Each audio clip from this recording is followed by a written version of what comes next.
एक बार की बात है। एक शहर में एक लड्डू डीएच का रहता था।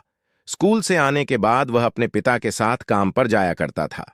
उसके पिता एक घोड़े के अस्तबल में काम करते थे।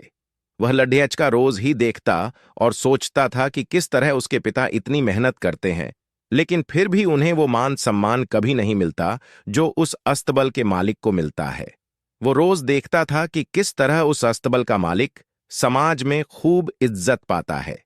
एक दिन उसके स्कूल में उसके शिक्षक ने सभी बच्चों को एक लेख लिख कर लाने के लिए कहा। उस लेख में सभी बच्चों को यह लिखकर लाना था कि वे बड़े होकर क्या बनने चाहते हैं और उनका क्या सपना है।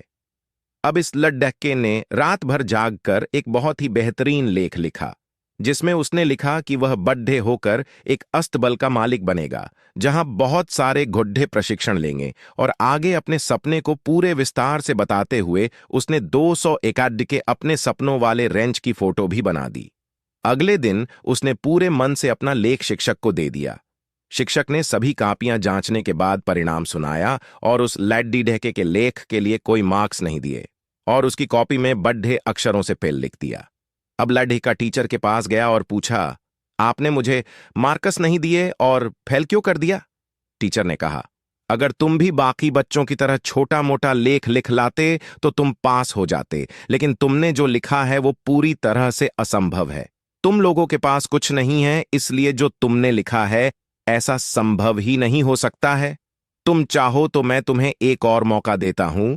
तुम कल दूसरा लेख लिख कर लाना, जिसमें जो वास्तविक लक्ष्य बना लेना।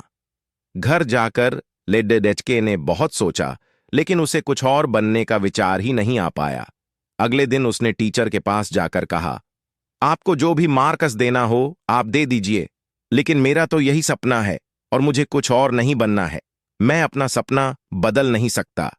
20 साल बाद इस लड्डूडचके ने सचमुच अपना सपना पूरा कर लिया। इस कहानी से हमें यह समझ लेना चाहिए कि अगर हम कुछ करने की ठान लें और बिना विचलित हुए पूरे मन से उस लक्ष्य को पाने में अपना सारा ध्यान लगा दें, तो हमें अपना सपना पूरा करने से कोई नहीं रोक सकता। सिर्फ आपके मन में खुद के सपने के प्रति कोई शंका नहीं होना चाहिए।